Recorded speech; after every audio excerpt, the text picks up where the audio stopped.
Մարտադաշտի է վերածվել Հալեպը։ Սիրիայի հայաշատ քաղաքում նորից բախումներ են Սիրիայի կառավարական ուժերի ու քրդերի գլխավորած Սիրիայի դեմոկրատական ուժերի միջև։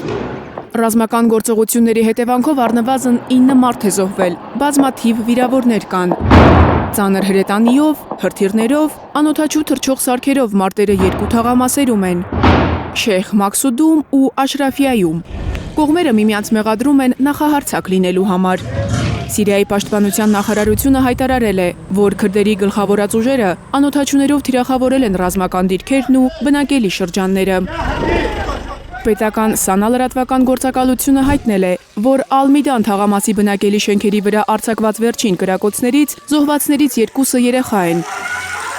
Ըստ պաշտոնական լուրերի, հրետանային արկը հարվածել է Հալեպի գյուղատնտեսության վարչության գրասենյակին, 9 աշխատակից է վիրավորվել։ Սիրիայի դեմոկրատական ուժերի լրատվական կենտրոնը հերքել է այս լուրը։ Հակակառավարական ուժերի անդամները պնդում են, որ հրետանային եւ հրթիռային գնդակոծությունների հեղինակները կառավարության հետ կապված խմբավորումներն են։ Կառավարության արտակարգ իրավիճակների խմբերը սկսել են քաղաքացիական բնակչությանը տարհանել Հալեպի վտանգավոր երկու թաղամասերից։ Իրավիճակը թեժացել է, երբ Դամասկոսում Սիրիայի դեմոկրատական ուժերը կառավարության հետ բանակցություններ էին վարում իրենց մարտիկներին Սիրիայի ազգային բանակում ինտեգրելու համար։ Արյունահեղության նոր ալիքի պատճառը հավանաբար բանակցություններում փակուղին է։ Մարիամ Ամիրջանյան, Գագիկ Տեր-Ղազարյան, Հայլուրի համար։